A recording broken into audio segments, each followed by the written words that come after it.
মাশাআল্লাহ, আলহামদুলিল্লাহ মুরগিগুলো সবগুলো সুস্থ আছে আল্লাহর রহমতে। মুরগিগুলোকে আজকে সজনে পাতা খাওয়ালাম। সজনে পাতার উপকারী সম্পর্কে বলতে অনেক সময় লেগে যাবে, কারণ এটা শুধু মুরগির জন্য নয়, প্রত্যেকটা প্রাণীর ক্ষেত্রে খুবই উপকারী। অনেক জায়গায় আপনারা দেখে থাকবেন সজনে পাতার গুঁড়াগুলো পাউডার করে অনলাইনে বিক্রি করা হয়।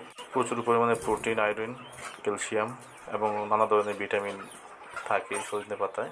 মাঝে মধ্যে মুরগিদেরকে শাকসবজি খাওয়ানো লাগে। অন্যান্য শাকসবজিও কেটে কেটে দিই, যেমন কলমি শাক, পুঁই শাক, পালং শাক, ডাঁটা শাক, যখন যেটা পাওয়া যায় হাতের কাছে। আমাদের বাসায় একটা সজনে গাছ আছে, ভাবলাম সজনে পাতা ওদেরকে খাওয়াই। নিয়মিতই খাওয়াই, তবে সংখ্যা তার অনেক বেশি।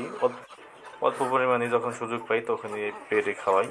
বেশি পরিমাণ যদি একদিনই খাওয়াই, দেখা যাবে দু একদিনের ভিতরে সব পাতা শেষ হয়ে যাবে, তখন আবার কীভাবে খাওয়াবো? তার জন্য অল্প অল্প করে খাওয়াই। ওদেরকে আমি মাঝে মধ্যে পেঁপে কেটে দিই, কুচি কুচি করে কেটে দিই, ওরা সুন্দরভাবে খায়। অনেক সময় পাকা পেঁপে ওদেরকে দিই, ওইটা ওরা খুব ভালোভাবে খায়। মুরগিগুলোর এখন বাড়ন্ত বয়স চলতেছে।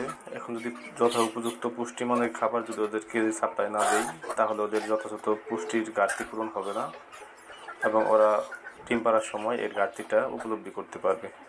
তাই যথাসম্ভব ওদেরকে পুষ্টিকর খাবার খাওয়াতে চেষ্টা করি এবং নানা ধরনের শাক সবজি এবং পুষ্টিকর যত খাবার আছে সেগুলো নিয়মিত দেওয়ার চেষ্টা করি। তাছাড়া যে মেডিসিনগুলো আছে, যেমন আয়রন, ভিটামিন, ক্যালসিয়াম, জিঙ্ক এবং নিয়মিত কৃমিনাশক তো দিতেই হবে।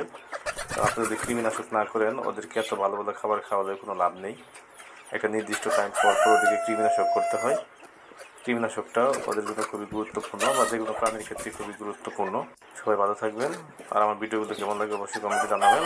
আল্লাহ হাফেজ, আসসালামু আলাইকুম।